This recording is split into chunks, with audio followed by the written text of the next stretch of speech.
And a joint partnership initiative between the Swedish Council of Sweden to Mumbai and our partner organization Red Dot Foundation. We want to increase awareness about sustainable inclusive urbanism through this initiative during the KAGF Festival. The initiative is both a photo exhibition, it's a panel discussion later this week, and it's a heritage walk. So in many ways we want to raise awareness and discuss how cities and urban settlements can become more conducive and inclusive.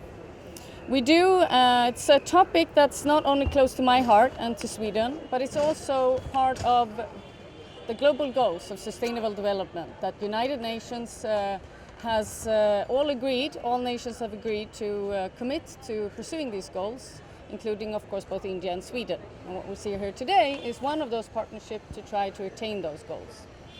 At this photo exhibition that we're looking at today, we're looking at two types of inequalities in urban settings. We're looking at the socio-economic inequalities.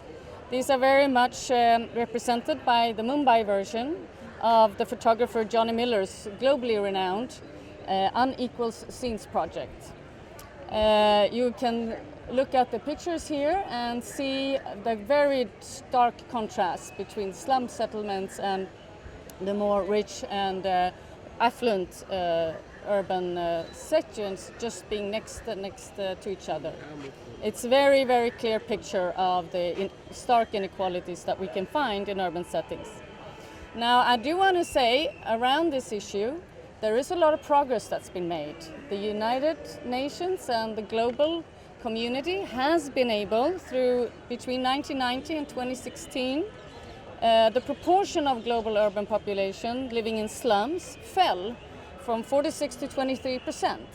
So there is a lot that can be done, and this is encouraging. However, we still have 1 billion people living in slums, and this is a major urgent task to engage with. Two of the UN development goals are very committed to this particularly. It's the global goal number 10 about reducing inequalities, and it's the global goal number 11, which is about making cities and human settlements inclusive, safe, resilient and sustainable.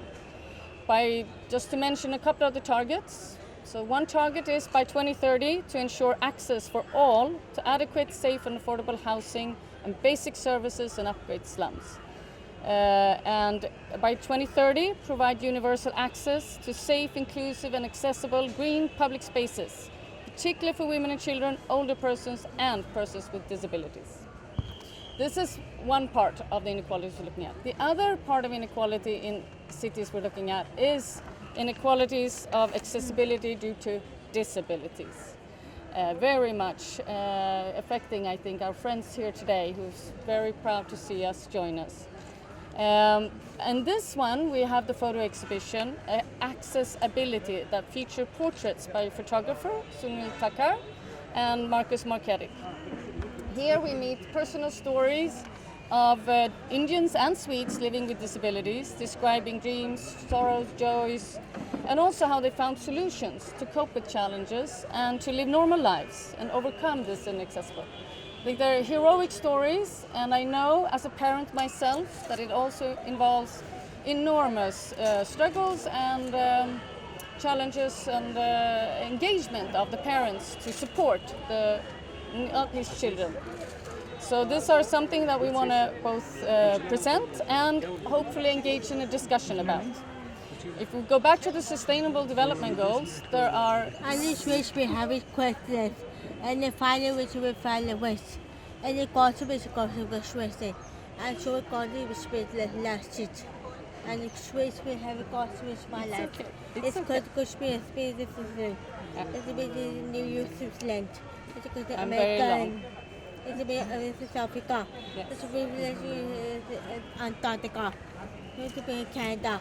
It's because we see the celebration. It's a festival. Thank you. I won't be very long. I just want to say that there are a number of goals to support persons with disabilities. There are 7 direct goals in the Sustainable Development Goals. There are 7 indirect goals, all there to make access for persons with disabilities easier so they can contribute to society and live normal lives and live in all about this is for helping people to live in dignity in various ways. I'm very happy that Sweden is a partner to this with our very key partner organization here in India, and we hope that we can create a conversation, a discussion to how we all can contribute to attain the goals that we've all set and committed to, so that people will live with dignity and urban landscapes will be more accessible. Thank you very much. And now, my name is Elsa Marie De Silva and I'm the founder and CEO of Red Dot Foundation. I'm really thrilled to partner with the Consulate General of Sweden in Mumbai. Thank you, Anna. This exhibition is really important because it's about accessibility, it's about inclusive urbanism. And we don't really think about these things. Think about it. I'm a resident of Mumbai forever, and it's a city that is fascinating, but it's also a city which is a mega city of 20+ million population. We have our challenges, and by 2050, the year 2050, it's slated that 70% of all the world's population will be in urban centers. What that means for us is it's only going to get more crowded and it will put a strain on our resources. So through this exhibition, we want to first highlight the inequality that exists. And so when we develop our plans or we make our policies, when we create new infrastructure, are we leaving people behind? And second is to really think about people who are different from us and how do they navigate through this city that we love and cherish. But do we have the infrastructure for them to live an independent and a high quality life, which we all hope for? So whilst we have tried to showcase some of our fellow citizens with different abilities and how they have positive stories for themselves, but we can do something at our own end to make their lives much better. So let us be more mindful, thoughtful when creating policies, and let's demand that our city includes all and not leaves anyone behind. Thank you. The Bombay is very nice, but the what traffic is worse. The traffic is stuck in the Bombay, and trees cut. Also monsoon, it cuts the tree out, and the monsoon is there. That the monsoon is cut the tree all in the Bombay, and the Bombay is very difficult to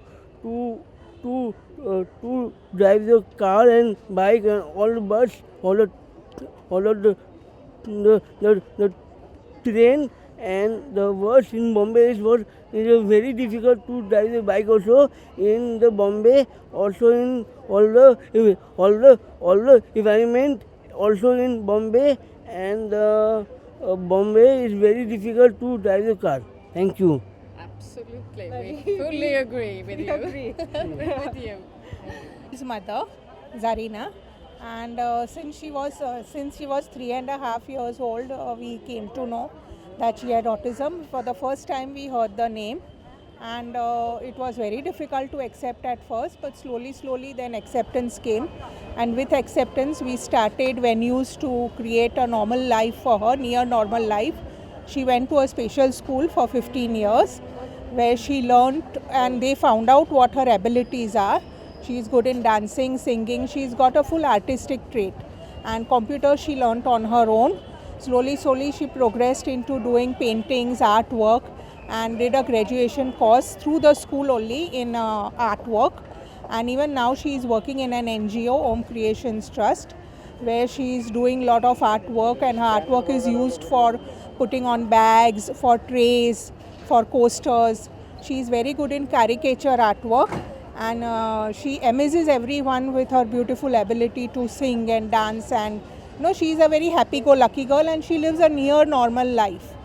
And inclusion is very important in today's world. Awareness will create it, especially with school children will know about this, then they will be the future generations who will be more progressive in acceptance, which is very important for these children.